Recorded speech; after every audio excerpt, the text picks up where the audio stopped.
Personagens do centenário que a nossa equipe preparou especialmente para comemorar os 100 anos da imigração japonesa no Brasil. Hoje você vai conhecer um prédio que serviu de abrigo para quase todos os imigrantes que partiram do porto de Kobe. O Kuroda-san é um pesquisador que conhece profundamente a história verdadeira dos imigrantes.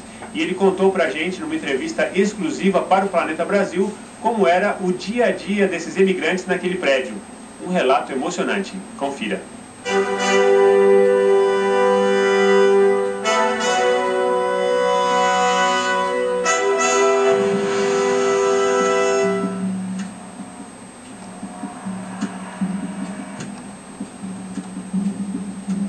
Uma inscrição no teto. Uma mensagem de esperança no amanhã. As colunas parecem dizer algo mais. Objetos contam a saga dos nossos antepassados. E estamos no Centro de Imigração de Kobe, construído no início do século passado. Daqui, os imigrantes partiam para o novo continente. Uma terra prometida, cheia de riquezas. O destino era o Brasil, um país desconhecido, uma nova vida.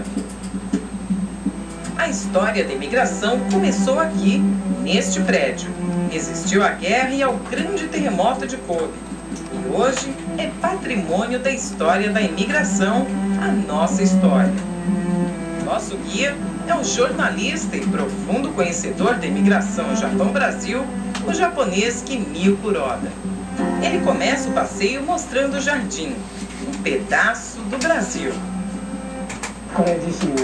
Esse monumento foi construído na comemoração dos 70 anos de imigração. A rocha foi trazida do Brasil por um navio imigrante.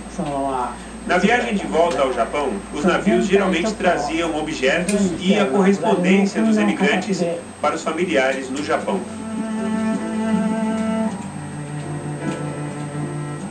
O Centro de Imigração de Kobe está localizado na região alta da cidade de Kobe, a aproximadamente 3 quilômetros do porto. Este prédio teve várias denominações. Inicialmente era conhecido como Asilo de Imigrantes. 4 anos após a fundação, o local passou a ser chamado de Casa Comunitária da Imigração de Kobe, pois a escrita em japonês do nome original podia ser confundida com penitenciária. Com o fim da Segunda Guerra Mundial, o prédio passou a se chamar Agência da Imigração, que hoje é o Centro de Imigração de Kobe. Escadarias, tubulações no teto, iluminação deficiente, corredores estreitos. A sensação é de estar em um navio.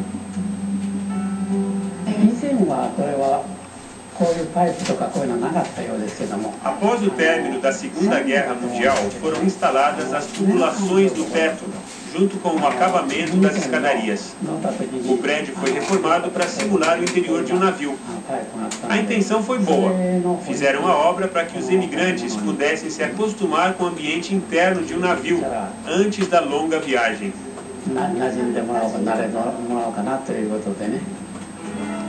O prédio tem 5 andares. Os quartos dos hóspedes ficavam nos 3 primeiros andares. O 5º era um auditório. Foi usado para ministrar as aulas de português, entre outras atividades.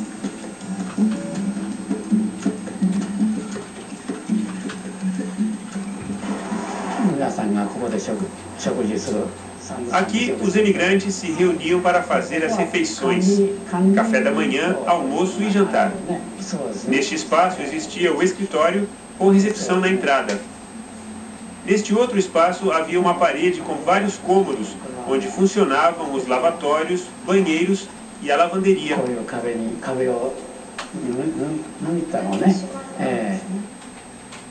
Móveis antigos, fotografias, anotações e implementos agrícolas.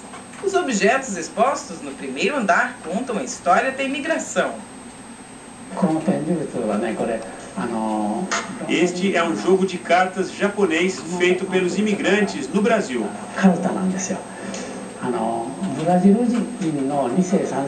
Os japoneses imigrantes colocaram nas cartas os registros da própria história, como chegaram ao Brasil, como trabalharam. Eles queriam contar de uma forma divertida a história da imigração para os filhos e os netos.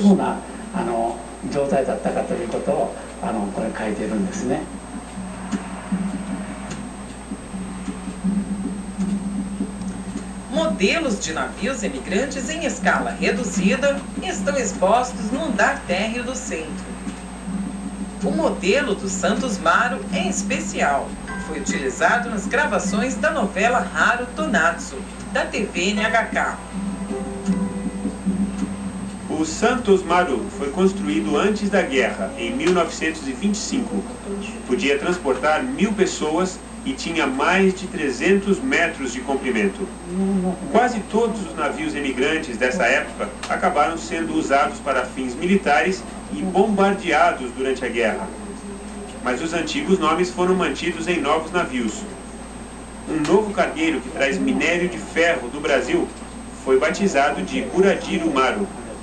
Neste momento ele deve estar navegando pelo sul da África. Mas esta é a terceira reencarnação deste navio.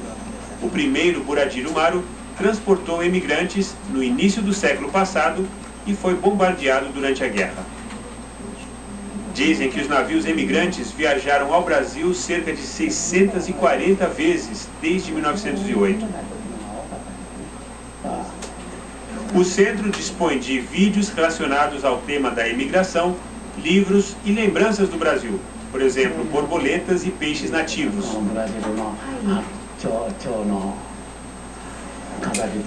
Aqui vemos alguns implementos agrícolas utilizados no Brasil.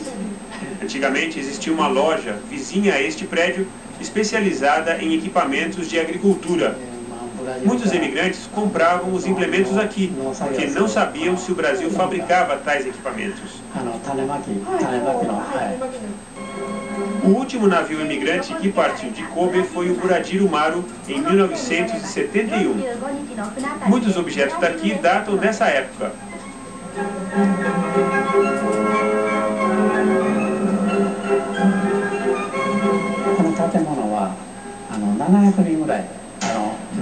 A capacidade deste prédio era de 700 pessoas. No início da década de 30, mais de 20.000 pessoas emigravam ao Brasil por ano.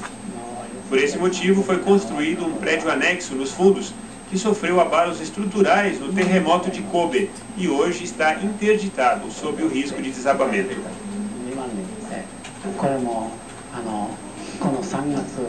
Este prédio vai passar por uma reforma geral até o final deste ano. As estruturas serão reforçadas para resistir aos terremotos. A demolição do prédio anexo faz parte dos planos. Os encanamentos do teto serão removidos a pedido dos bombeiros. No futuro, este prédio oferecerá melhor infraestrutura para os turistas. Serão construídas salas para exibir os materiais de arquivo do período da imigração Japão-Brasil. A história de um japonês apaixonado pelo Brasil.